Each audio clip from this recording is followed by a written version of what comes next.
Good morning મિત્રો, welcome back to my new blogs. સવાર પડી ગઈ છે અને તૈયાર થઈને આપણે નીકળી પડ્યા છીએ બહારગામ ફરવા જવા માટે. તો વાત તો આજે જવાનું છે બહાર અને વહેલા સવારના નહીં ધોઈને તૈયાર થઈને આપણે જઈએ છીએ. હવે જવાનું છે આપણે બસમાં.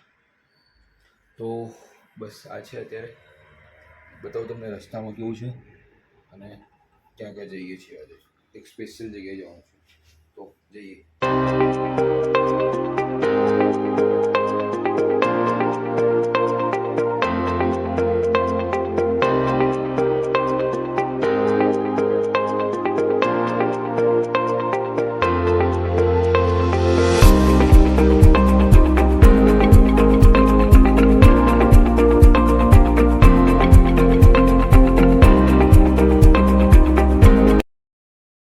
સો ગાઈસ, આપણે આવી ગયા છીએ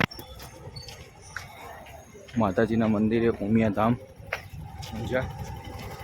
ઊંઝામાં દર્શન કરવા આવી ગયા છીએ આજે. તો કરીએ દર્શન, માતાજીના આશીર્વાદ કરીએ. આ છે મંદિર.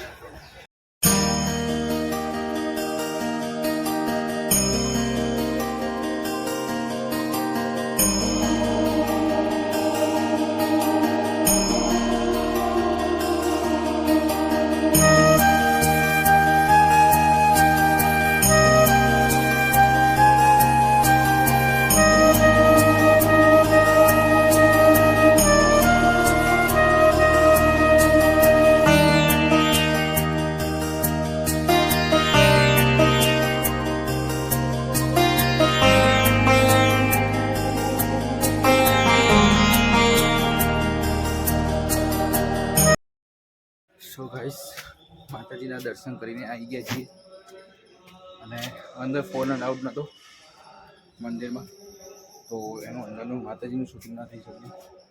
છતાં આપણે ફોટો ડાઉનલોડ કરીને આજે મૂકશું. આ મહાદેવનું મંદિર છે. આ બધી ધર્મશાળા છે. અહીંયા મસ્ત ફાઉન્ટેન હતો જે હાલ બંધ પડ્યો છે. આ મંદિર મસ્ત છે, ધર્મશાળા છે. અને પાછળ છે મારા મંદિર. હાલ જે પહેલે બીજું દેખાડો.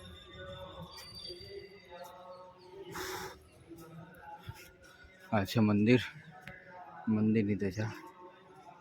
સરસ એવું માતાજીનું મંદિર. અને આ બધું એનું ચોગાને કહેવાય, જે ધર્મશાળાનું બધું છે. તો મજા આવી માતાજીના દર્શન કરીને. હવે જઈએ સીધા બસ સ્ટેન્ડ. ફટાફટ નીકળી.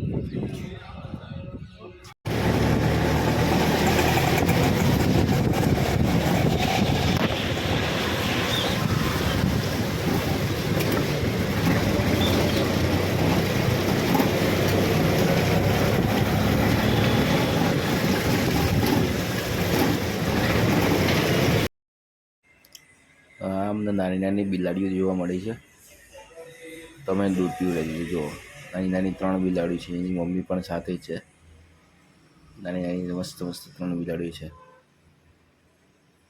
સો ગાઈસ, ઘરે પહોંચી ગયા છીએ.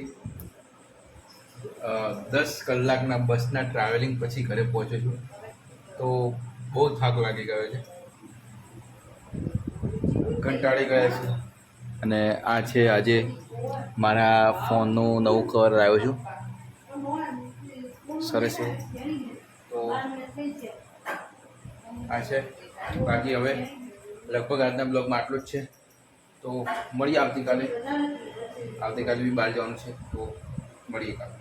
જય શ્રી કૃષ્ણ. Good night.